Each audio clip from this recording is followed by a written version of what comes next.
Buenos días, queridos hermanos y hermanas, a este desayuno espiritual. Aprecia el honor de adorar a Jehová en su templo espiritual.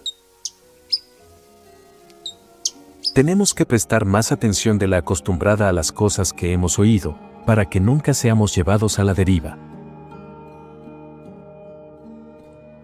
Adoren al que hizo el cielo, la tierra. ¿Por qué les escribió el apóstol Pablo a los cristianos hebreos que vivían en Judea? Probablemente por dos razones importantes. Primero, para darles ánimo. La mayoría se había criado en el judaísmo, y es posible que los líderes de esa religión se burlaran de ellos por haberse hecho cristianos. ¿Por qué?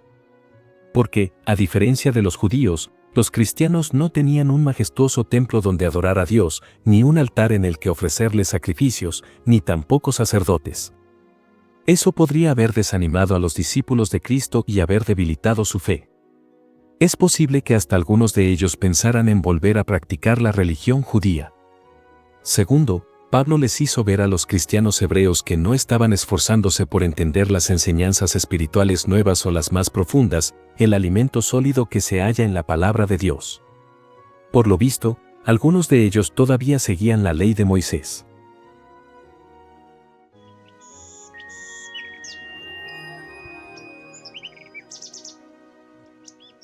¿Qué es necesario que entendamos, y por qué?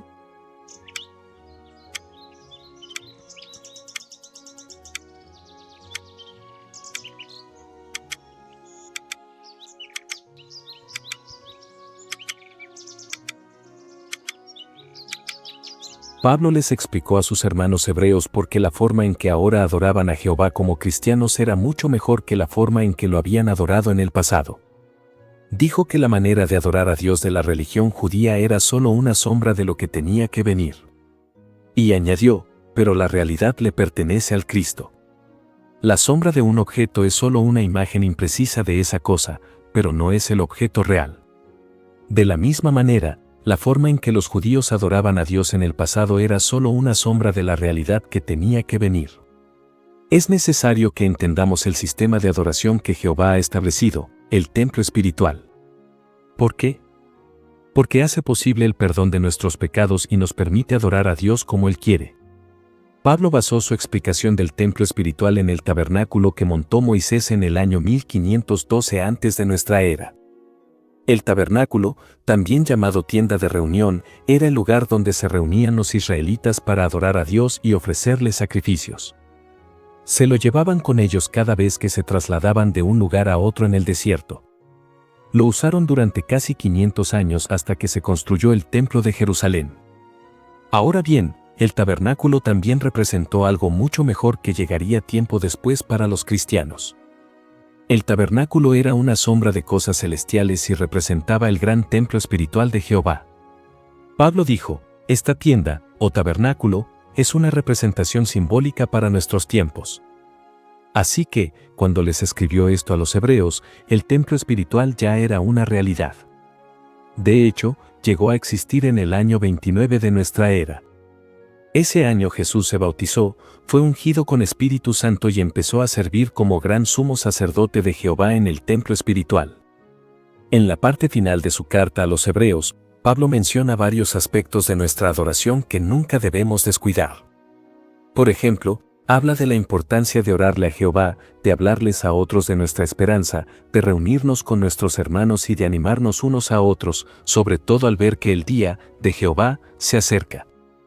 En los últimos capítulos de Apocalipsis, el ángel de Jehová dice, adora a Dios. Lo dice 2 veces para destacar que es algo muy importante. Jamás olvidemos las cosas profundas que hemos aprendido sobre el gran templo espiritual de Jehová ni el valioso honor que tenemos de adorar a nuestro gran Dios. Enseñanzas del texto de hoy. Hebreos 2:1. El texto del día de hoy nos enseña que debemos prestar mucha atención a lo que hemos oído para no desviarnos. Esto resalta la importancia de estar alerta y mantenernos firmes en la verdad. Lo aplicamos esforzándonos por estudiar con diligencia la palabra de Jehová, meditar en ella y poner en práctica sus enseñanzas para no alejarnos del camino correcto. Queridos hermanos, si han llegado al final de nuestro texto diario, Los invitamos a compartir este valioso mensaje con otros hermanos, estudiantes y amigos. No olviden suscribirse a este canal y dejarnos su comentario, que apreciamos mucho. Estaremos atentos a leerlos. Hasta mañana.